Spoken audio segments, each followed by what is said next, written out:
صلاح الدين أيوبي كوباشترين سركرده بوچرخ ناوی درکفتی سەلاحەدینی ئەیوبی سەرکردەیەک بۆ هەموو سەردەمەکان. ئەمە ناونیشانی سەمپۆزیۆمی نێودەوڵەتی زانکۆی سۆرانە کە لە یادی 830 ساڵەی کۆچی دوایی ئەو سەرکردە گەورەی ئیسلام و کورد سازی کردهبوو. ئەگەرچی بەهۆی بیرتەشی کەسانێک لە نێوگەلی کورد هەوڵی زۆر دەدرێ بۆ شێواندنی مێژووی پڕ لە سەروەری سەلاحەدینی ئەیوبی، بەڵام ئەوە هیچ لەو ڕاستیە ناگۆڕێ کە سەلاحەدین سەرکردەیەکی کوردی موسڵمان بووە و توانیویەتی بە جیهاد و تێکۆشانەکانی مێژووی جیهانی ئیسلامی درەوشاوەتر بکات و فەرمانڕەوایی بەسەر تەواوی جیهانی ئیسلامیەوە بکات. بۆیە بەڕاستی ئەم کۆنفرانسە جی زۆ دڵخۆشیە، بەڵام لەلا جینی گەرانیشە، چونکە جیهان هەر هەمووی شانازی بۆ پاڵەوانەوەکە، بیرمەندی ئەمریکی، بەریتانی، فەڕەنسی، ڕووسی، ئیتالی، ئیسپانی، ئیسکندلندی، ئەڵمانی، ئیتر وڵاتانی دیکەش هەر هەمویان تاکوتراک نەمێشانازی بەو کەڵەپیاوەکەن هەتە ناویان ناوە ئەفسانە، بەڵام ڕۆڵەکانی خۆی شانازی پێوە ناکەن لەبەرەوەی کە بیریان تەسکە. بەس بیر تەسکەکان بەو شێوازە بیرەکەنەوە، چونکە ینی دوێنێ بەمڕۆ ئەی پێوەن نەک مێژووی جیهانی ئیسلامی، بەڵکو مێژووی جوان کرد، مێژووی مرۆڤایەتی، مێژووی مسڵمانان. بۆیە ینی یەکێک ئەلبیر شامۆ کتێبێکی بە ناوی ئەلبەتەلە لە ئەنقا، پاکترین پاڵەوان لە بدرێژای مێژوو.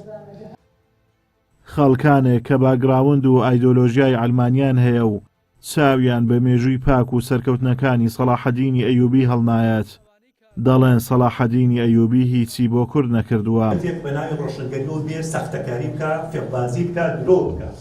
بەشداربووانی گفتوگۆکە سەبارەت بەم قسە سواوە دەڵێن ئەمما بغزی ئایدۆلۆژی و نەخوێندەواریە دەربارەی سەرهەڵدان و دروستکردنی دەوڵەت کە ئەو کاتە قەوارە و سنوور نەبووە و کەس کاری بۆ دەوڵەتی نەتەوەیی نەکردووە، بۆیە ئەو ڕەخنەیان نابەجێە و لە ڕووی مێژوویەوە بەڕەخنەیەکی نازانستی دادەنرێ.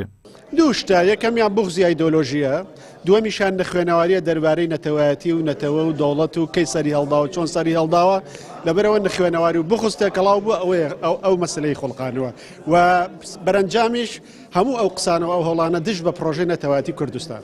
سەلاحەدینی ئەیوبی لە سێ ئاستا مەترەحە. یەکەم لەسەر ئاستی مێژووی کوردە ڕەمزێکی هەرە گەورەیە، بە تایبەتی بەداخەوە کورد بە جۆرەی پێویست قەدری نەزانێەوە، بە تایبەتی لە 50 ساڵی ڕابردووە، 50 ساڵی یەکەم نە کە ناسیۆنالیزمی کوردی ناسیۆنالیزمێکی ئیسلامی بووە.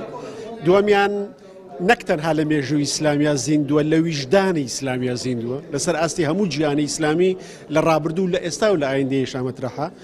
سەلاحەدینی ئەیوبی ئەگەرچی تەمەنێکی کورتی هەبووە و لە تەمەنی 56 ساڵی لە ساڵی 1993 زاینی کۆچی دوایی کردووە، بەڵام سەر لە شکری مسڵمانان بووە و لە دژی خاتپەرستان جیهاد و تێکۆشانی کردووە و شاری قودسی پاش 100 ساڵ خستەوە دەستی مسڵمانان، هەروەها بەلێ خۆشبوون و هەڵسوکەوتی مرۆڤانەی لەگەڵ دوژمنەکانی ناوبانجی دەرکردبوو.